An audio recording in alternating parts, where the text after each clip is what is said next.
Welcome back. We'll now be turning to Bobby Del Rio, host of the Daily Drop for Forum Daily's weekly cryptocurrency and digital asset update.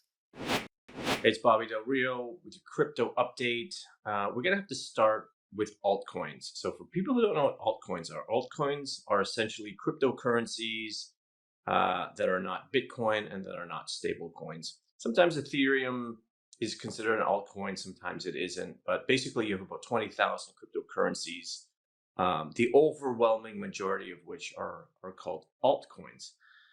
Now, very significantly, and we'll get into the SEC a little bit more, I did cover it last week, but the implications of the SEC's, you really have to call it a war on crypto at this point. But these effects have been far reaching, specifically with altcoins. So, three of the top cryptocurrencies in the world are altcoins. That's Polygon, it's Cardano. There's many more, Solana, but those three have actually been targeted by the SEC, in their sort of conquest to, I don't know, regulate, over-regulate, punish the crypto space.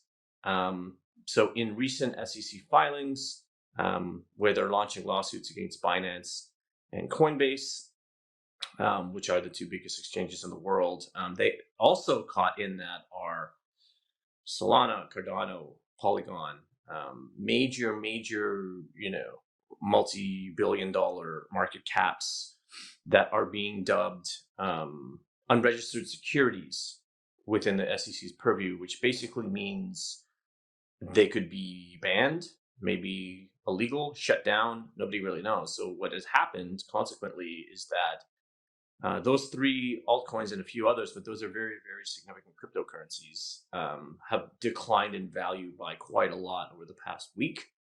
And so they're being delisted from certain exchanges. There's a lot of panic happening right now.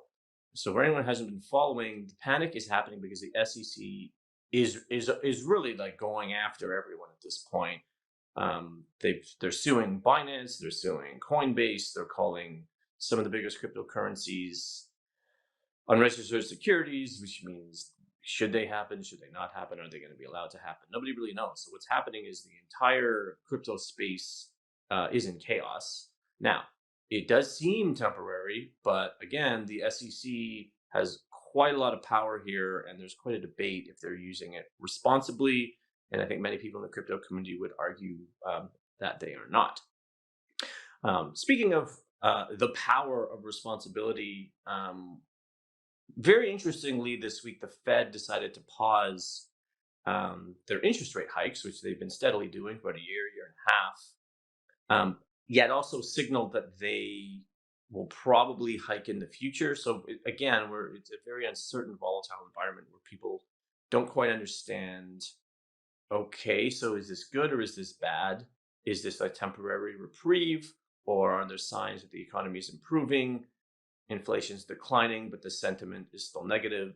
So, for anyone who's trying to figure out what's happening with crypto or the markets or the economy in general, your guess is as good as mine at this point.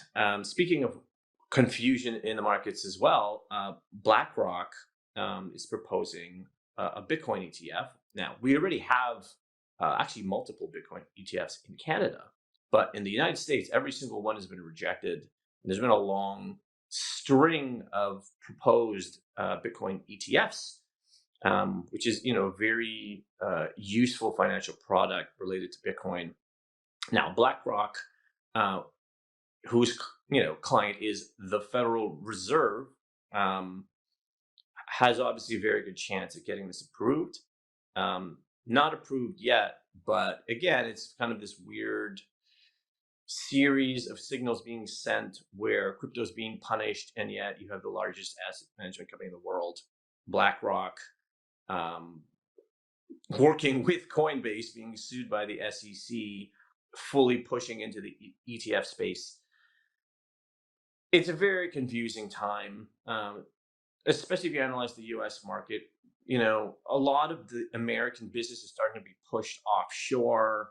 And so for us in Canada, we could actually benefit, but we don't really know. But all eyes are on the US. And we're going to see how that reverberates across crypto communities all around the world. I'm Bobby Del Rio, and that's your crypto update. Lots going on this week, Bobby. Thanks for that. And again, that was Bobby Del Rio, host of The Daily Drop.